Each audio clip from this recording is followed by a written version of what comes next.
Welcome back, everybody. Here now for your second full forecast of the night, starting you off with this radar, of course, because these storms are making their way through. You see, we got these 3 warnings down here in the Midland area, right around Big Spring. But if you watch the way the storm is progressing, it's really starting to materialize, become what it's going to be. We've got this line of storms that's developing from south to north, getting close to Ozona and making its way all the way to the Lubbock area and the rest of the Texas Panhandle. So when we move in a little bit closer to here, you see where that track is moving towards the northeast. We still got those warnings in Crane, Ector, Midland, and Upton counties, where that's going to be going until about 10:15. I would not be surprised if we also are going to be getting those severe thunderstorm warnings as they continue to develop. You see some lightning here along this area as it shows, which is going to be those storms continuing to develop and grow as they make their way towards us here in West Texas. So what are things going to look like over these next couple of hours overnight? Well, we've got this front here that is pulling these storms along with it. We've got those strong westerly winds. You see a couple bits of severe storms starting to develop. And as it continues to make its way through West Texas,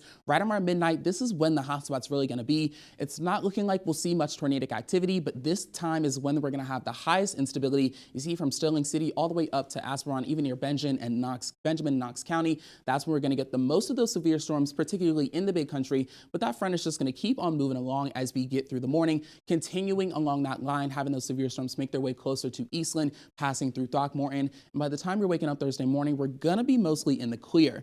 We do have a second front again that's going to be coming in from the north, which is why you see more of these strong northerly winds, and then may bring some scattered rain along with it, but that is very unlikely. This rain, if it happens, might not actually make it to the ground. So the rest of Thursday is going to be mostly clear with that clearing cloud cover. You see by 5 p.m., we've just got those stronger winds, which the gusts will actually also be calming down as we continue into Thursday evening. So how much will you see? Well, it depends on where you are, but the Contra Valley is really not looking at much. You see a couple places actually have 0, surprisingly, El Dorado and Mertzen, which that is not definitive, of course. If any rain comes through, that will get recorded, but once you get up to the Big Country, you see some much higher totals. You see 0.31 inches here in Asperon, 0.42 here in Albany. So places could be ranging from 1/4 of an inch, either way up to 1/3 of an inch. So just really depends on how those storms are going to be. You know, it's tracking further north, so the Big Country has a chance of seeing those higher numbers. So you're waking up on Thursday. It's still going to be a decent day. Of course, not as beautiful as we've been having over these next couple. But once we get to Saturday, temperatures are going to jump up into the 60s, and we'll see a warming trend as we continue into the rest of the week. You see more and more of those 70s,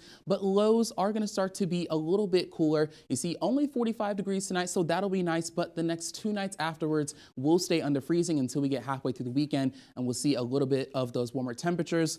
The possibility of some more slight rain as we start out next week, but those temperatures will at least be staying high.